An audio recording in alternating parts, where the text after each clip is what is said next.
आषाढ़ पक्ष में जब पूर्णिमा आती है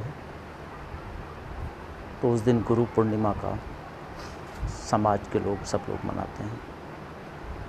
उसी दिन वेद व्यास जी के जन्म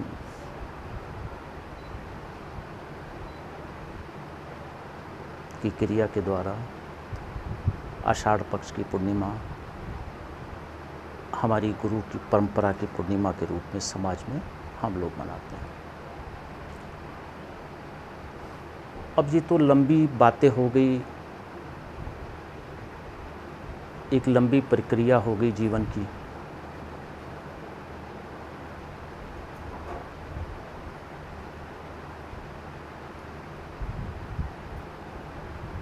अब किताब के पन्नों से तो हम अपने जीवन को सार्थक नहीं बना सकते।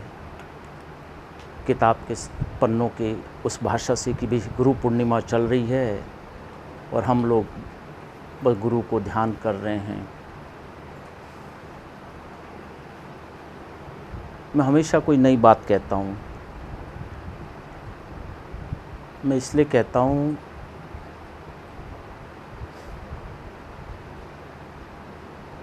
कि हमारे जीवन में बदलाव होना चाहिए। हमेशा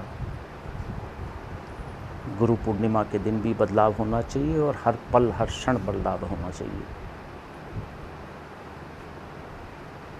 उस दिन गुरु को ज़्यादा माना जाता है। गुरु पूर्णिमा के दिन उसका उद्देश्य क्या होता है? आप लोगों को गुरु से मिलने का क्या उद्देश्य होता है कि गुरु की संचित पूंजी, जो गुरु ने अपने जीवन में संचित पूंजी कमाई है अध्यात्म की, हम उसको कैसे प्राप्त करें,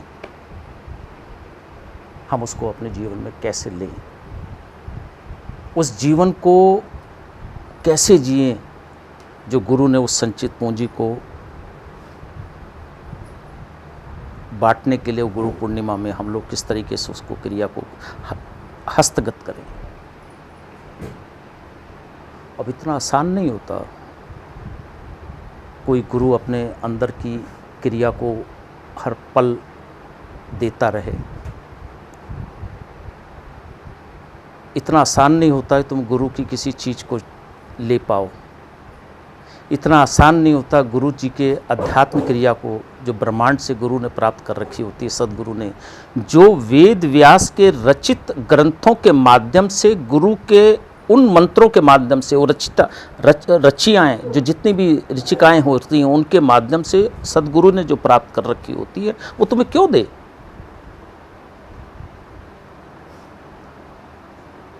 जबकि उन वेदों में सारे मंत्र हमारे जीवन के लिए हैं।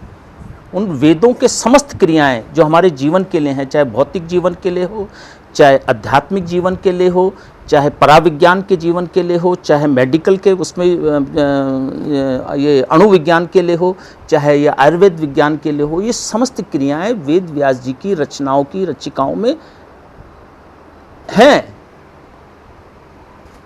अब सदगुरु उन चीजों को अपने अंदर धारण कर लेता है, तप के माध्यम से, ज्ञान के माध्यम से, चेतना के माध्यम से।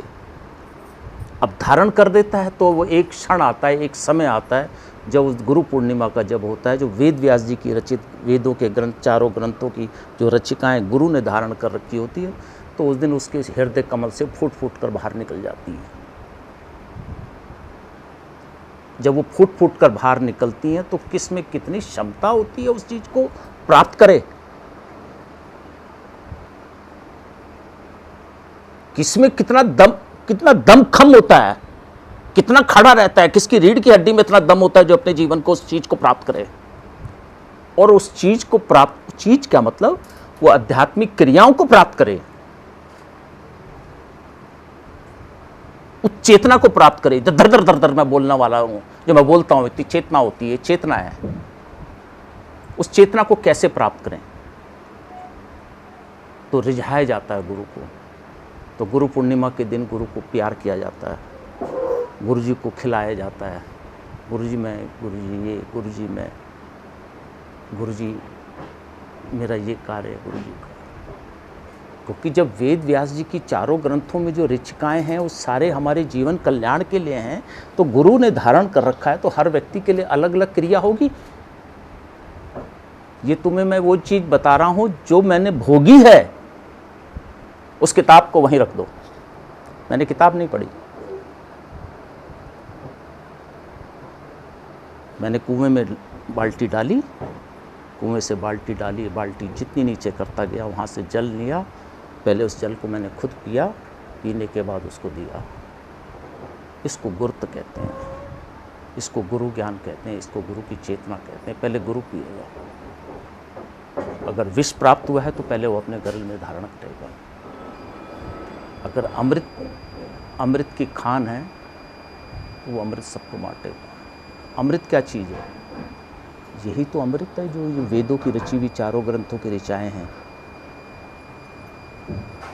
जो गुरु पूर्णिमा के दिन गुरु के हृदय में बिल्कुल फैल जाती है। और पूर्णिमा की तरह जैसे सफ़ेद रंग की उसके अंदर वो क्रिया फैल जाती है, उसके शरीर के रोम प्रतिरोम से जो ऋचिकाएँ निकलती हैं, जो प्रकाश निकलता है, जो पथ निकलता है,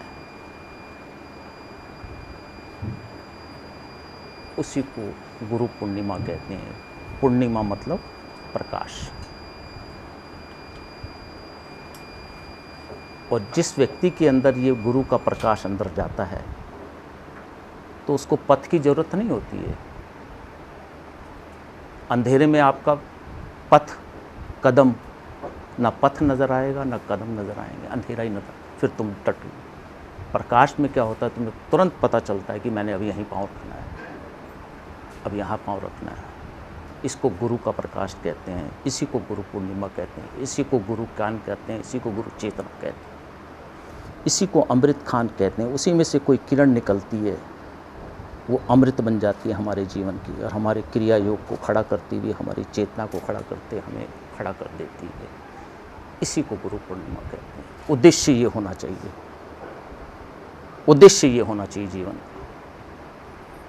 मैं कई बार सोचता हूँ कि मैं कुछ पढ़कर आप लोगों को कोई ज्ञान दूँ, फिर मेरे पढ़ाई वाला ज्ञान नहीं। जो बुद्धि का ज्ञान होता है वो उससे व्यापार कर ले, अपनी गृहस्थी चला ले, अपना काम काज कर ले, कारखाना चला दे। ये तो सरल व्यक्तित्व होता है हृदय का। हृदय के अंदर बुद्धि रुकी, हृदय के अंदर सरलता आई, सरलता से छलछल करती हुई नदी की तरह वो बहता चला गया। और जैसी नदी की तरह बहता चला गया तब उसको कोकिल के स्वर नज़र आते हैं, तब उसको गंगत्व नज़र आता है, तब उसको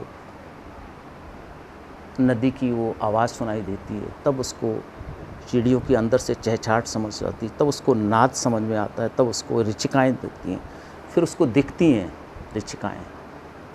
दिखनी चाहिए ऋचिकाएँ। बहुत गहरी गहरी बातें इसलिए कह रहा हूँ कि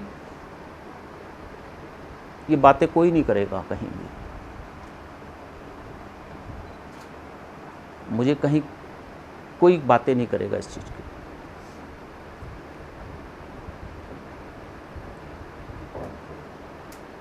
इस चीज़ की बातें कोई नहीं करेगा। किताब की बातें उठा दी, कर दी। गुरु पूर्णिमा इस नहीं। जिसके अंदर चांद, जिसने अपने गुरु ने चांद को झेला हुआ है और अंदर वो विस्फोट कर रहा है बार बार, अपने चेहरे से, अपने ज्ञान से खड़ा होता है, प्यार करता है, उसका शरीर खड़ा हो जाता है, मेरे अपने हैं, मेरे आप, मैं उनको दूँ कुछ दूँ, वो पूर्णिमा बना सकता है। और ऐसे तुम लोग खुद बना सकते हो। मैं बार बार कहता हूँ,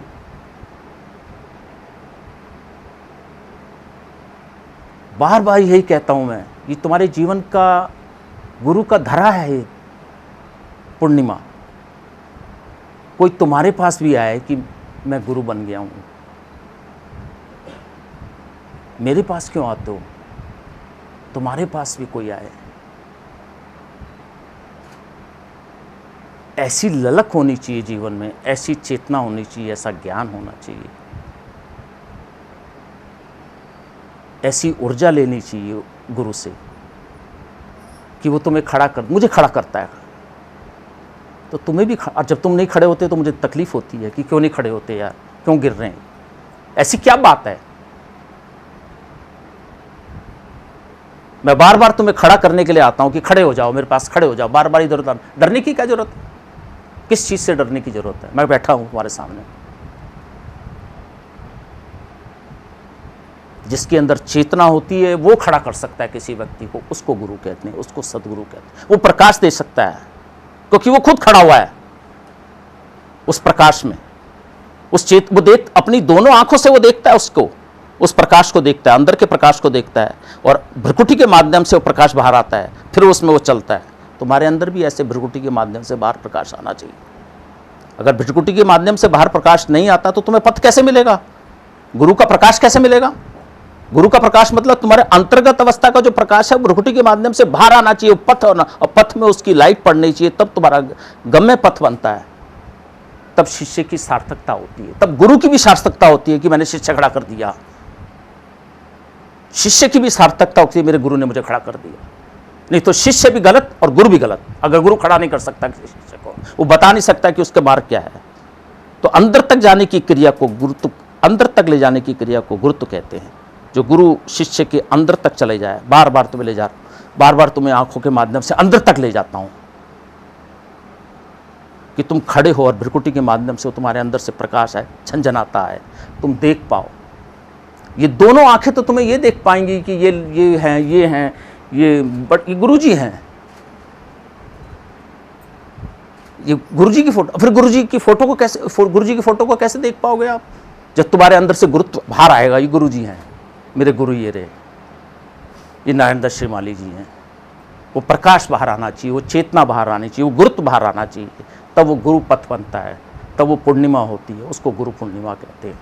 वो प्रकाश में क्रिया को गुरु पूर्णिमा कहते हैं। ऐसे शिष्य बनने चाहिए, ऐसी चेतना बननी चाहिए, ऐसा ज्ञान बनना चाहिए।